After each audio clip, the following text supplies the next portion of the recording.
Press conferences are supposed to be all microphones and mind games, but this one turned into a volcano.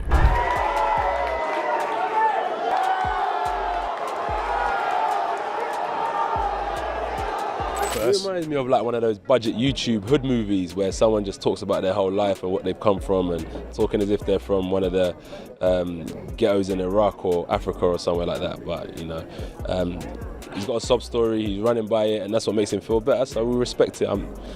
I just kind of listened and said my piece.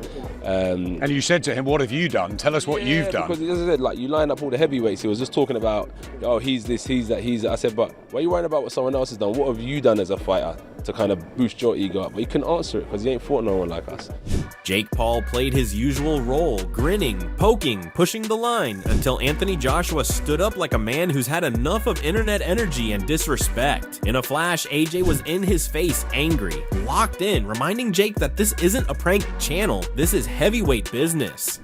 Yeah, if I'm gonna be honest, I'm gonna break his face, I'm gonna break his body up, I'm gonna stomp all over him. That's my mentality, right? That's a fighter's mentality, and I know what's in my heart, I know what's in my mind, and I'm here to compete.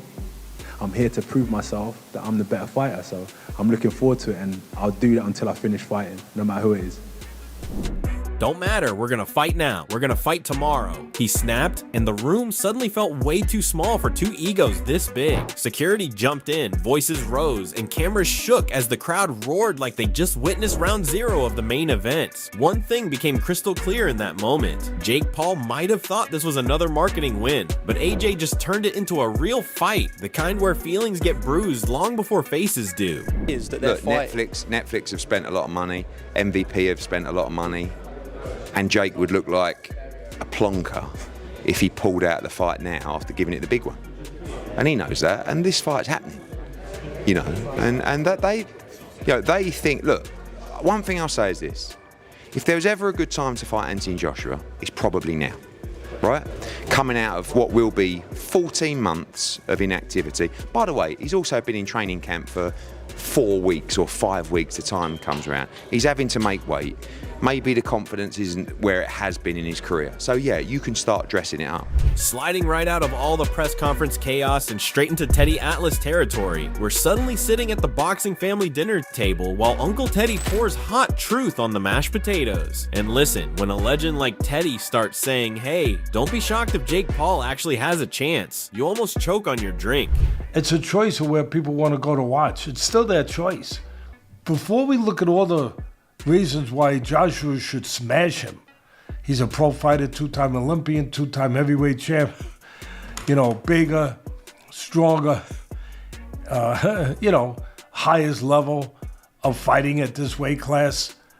I mean, he should destroy him like he destroyed Ngannou. And a lot of people will use that comparison. But styles make fights.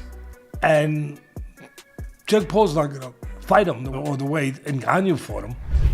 The man breaks it down like he's solving a crime. Jake's younger, Jake's faster, Jake's smarter with those sneaky contract clauses, and Anthony Joshua, he hasn't fought in forever. He's cutting weight like he's auditioning for a modeling show, and mentally, who knows which version of AJ walks into that ring. Teddy's basically giving us a checklist of things the internet forgot to mention, like how Jake just surviving 8 rounds might count as a win in Jake Paul world. Where maybe Paul has some advantages. He's younger. His feet are a little faster. I know he's not at that level of a fighter, I get it. But his feet are faster. Joshua's feet are not that fast, closing gaps, getting to somebody. To hit him, even if you're better than him, you still got to get to him to hit him. Also, Joshua, last time he fought was over a year. He hasn't fought. He was basically retired. Where's his mind at? He even brings up Netflix lawyers like they're guarding the fate of humanity, saying they're not signing off on a live disaster special. And you, me, all of us are sitting there like, is Teddy Atlas really saying this upset could kind of make sense? That's when you know this fight has officially gone from circus to science experiment to maybe, just maybe, we shouldn't laugh too hard just yet.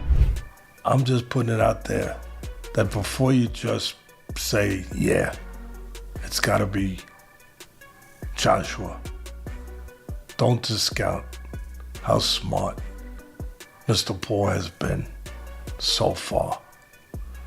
I wouldn't count him out in the ways that I just laid it out. Sliding right out of Teddy Atlas, turning the Jake Paul versus AJ circus into a psychological thriller, we crash straight into Dave Allen, and this man is speaking like the bartender who's heard way too many wild stories to believe anything anymore. He's sitting there staring at BoxRec like it's a crime scene file, double checking Jake Paul's past opponents just to make sure his eyes aren't lying to him. And you, me, we're nodding along because this matchup really does feel like someone hit the randomizer button on boxing. I reckon this kid, Jake Paul, could win an area title, definitely. I really think he could. He trains hard. I respect all of that. I respect him for what he's doing. Brilliant, he's having a go, amazing. But he's now fighting arguably a top 3 top heavyweight of the last 10, 15 years. One, it's dangerous.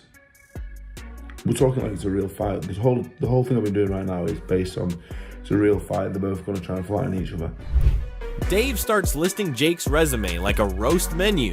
YouTuber? Check. Basketball guy? Check. MMA fighters who retired before TikTok existed? Check. And when he gets to Tommy Fury, lovely lad, but area title level at best. I swear, even my coffee paused to listen. Allen gives Jake his flowers. Top 3 heavyweight of the last 15 years versus a guy who used to weigh 13 stone fighting YouTubers? Brother, even logic is trying to tap out.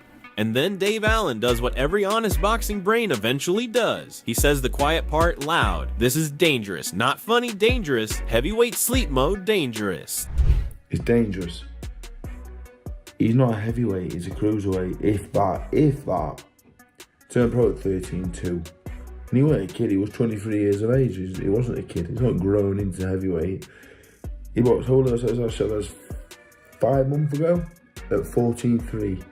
Might cut a bit of weight, might come down from 15 stone, but it's dangerous, really. It's dangerous, very dangerous, because if Anthony Joshua hits him on the chin, he will put him to sleep.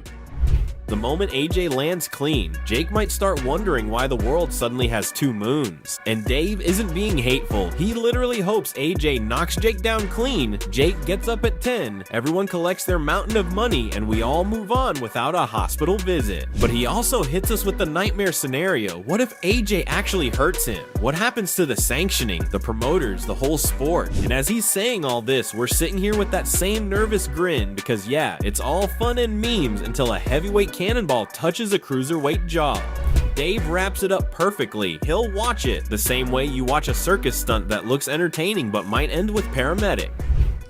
The intrigue is there to watch it for me. Yeah, I will watch it the same way I would go to the circus to watch to be entertained by something a bit mad. But Anthony Joshua for taking the fight, I'm not sure. So it's a lot of money to turn down, to be fair. But if Anthony Joshua goes in there with Jake Paul, plays nicely, wins on points, takes longer than 2 or 3 rounds, reputation with the casual public, done. I'll watch it. If he's holding him up and playing nicely, I'll understand. I'll watch it and think, well, he could have stopped him.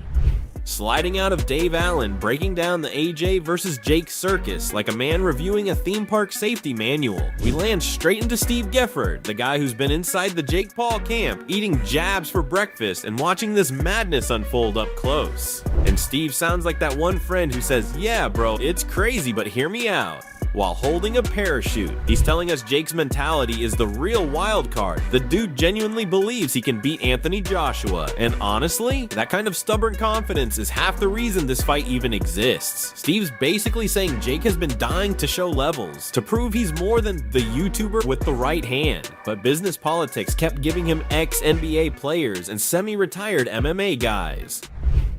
Joshua, you know, he's accomplished everything in boxing from Olympic gold medal to now two-time undisputed heavyweight champion of the world. So I think as far as him taking this fight, if anybody deserves to go and have a fun fight like this, it is Anthony Joshua. And Jake, you know, he is kind of showing that he'll fight anyone, you know. Now he finally gets to test the full download against a man who hits like a runaway fridge. This is like skipping driving lessons and entering the Formula One main race. Admirable, but slightly terrifying. And Steve's out here nodding like, yep, let's see what happens. Then the interviewer drops the classic UK debate, is AJ chinny? And Steve reacts like someone just insulted his grandma's cooking. He breaks it down perfectly. Heavyweight punches aren't love taps, they're meteor strikes. Ruiz, Dubois, Klitschko, those dudes could put anyone onto canvas. And when they ask if Jake has power to hurt AJ, Steve goes full scientist. Speed is power. Translation, danger doesn't always arrive wearing a big cape. Sometimes it sneaks up wearing Nike footwork. I mean, why is he chinny? Because he got stopped by Daniel Dubois and Ruiz. I mean, listen, this is a contact sport, you know. Like if you get hit, the human body's not made to be getting punched in the face. If you get hit, especially by these guys, Andy Ruiz, who's a good puncher, Dubois, we know is a big puncher. You get hit clean, you're gonna go. You're possibly gonna go down. Especially those guys, 230, 40, 50 pound guys.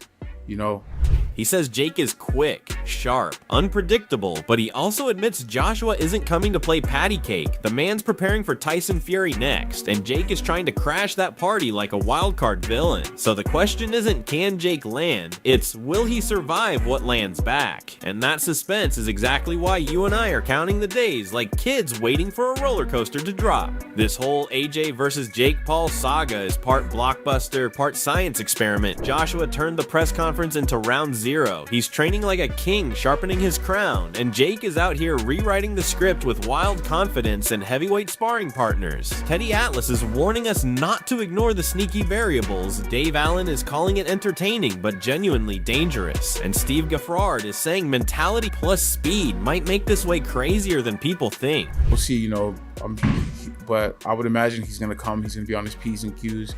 He knows there'll be a lot of eyes on him for this fight, so he's gonna be looking to make a statement because I think they have plans of him fighting Tyson Fury next. So I think he's gonna take this very seriously, and Jake's definitely taking it very seriously, and he's gonna try to ruin the plans. So at the end of the day, if AJ shows up locked in, it could be a fast good night. But if Jake survives long enough to make us raise an eyebrow, we're about to witness one of the most polarizing shockers boxing's ever seen. Now drop your prediction in the comments. Who wins? How long does it last? And is there any universe where Jake pulls it off? And yo, don't ever forget to like, share, and subscribe to Boxing Headquarters. See you in the next one.